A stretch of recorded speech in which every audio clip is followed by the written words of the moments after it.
I became principal of Visitation Valley Middle School in the fall of 1999.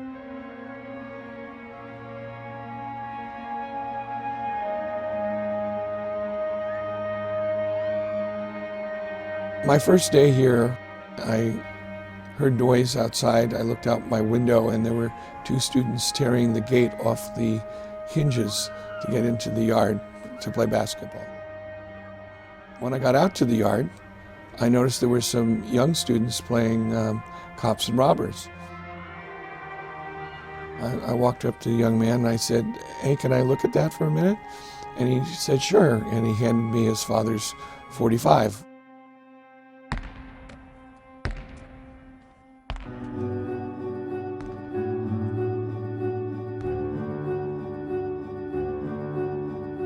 In the 2002-2003 school year, we had 41 murders occur in this neighborhood.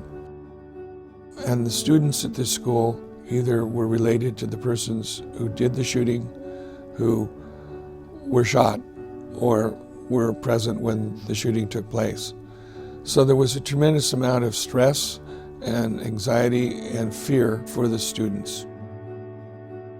The stress levels were so high that everyone was really functioning at a disadvantage as a result of the environment, and it was impacting their psychological well-being. And many of the students actually have not only ADHD but PTSD.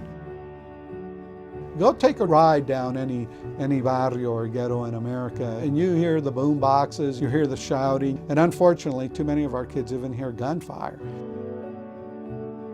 I think that many urban schools today are run like jails because the kids are out of control, and that's because of the environment they live in.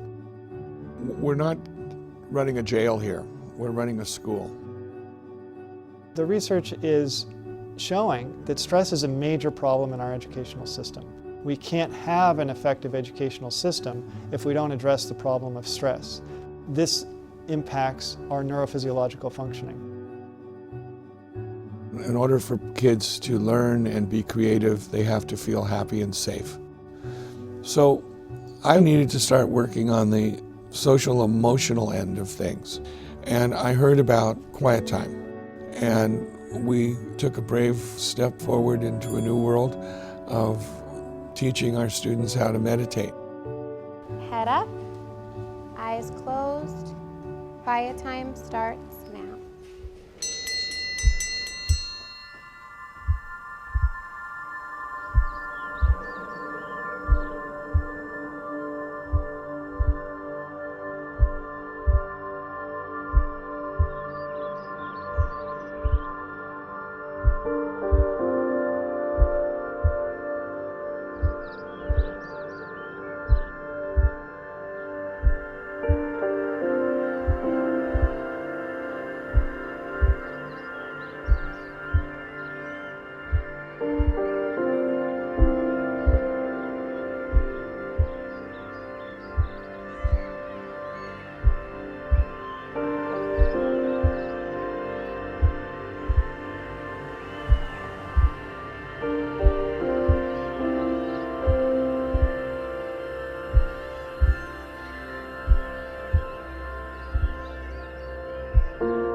Quiet time is the first activity of the day when the students arrive, and it's also the last activity of the day before they're dismissed. The teacher rings a bell, and that starts the quiet time session.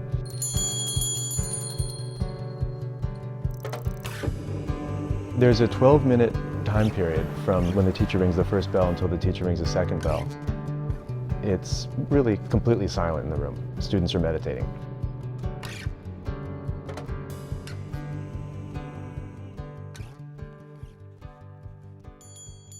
How many people here meditated? Raise your hand.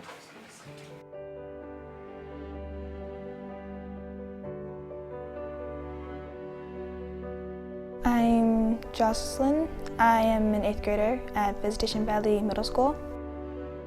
I live on Sunnydale.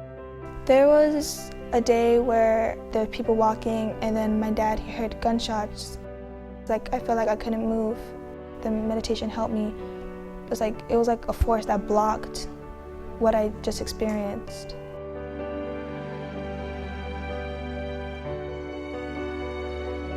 You're giving the kids a coping mechanism. The problems that you have keep coming, except your ability to deal with them changes. Behaviorally, you see a difference, especially I definitely saw a correlation between their behavior and being more manageable in class after they started meditating. If we continue to do what we've always done, we're always going to get what we always got. Is that good enough? I don't think it's good enough for the 21st century. We need to be the outliers to try things that have never been tried and see if they work. In education, our job is to touch the future.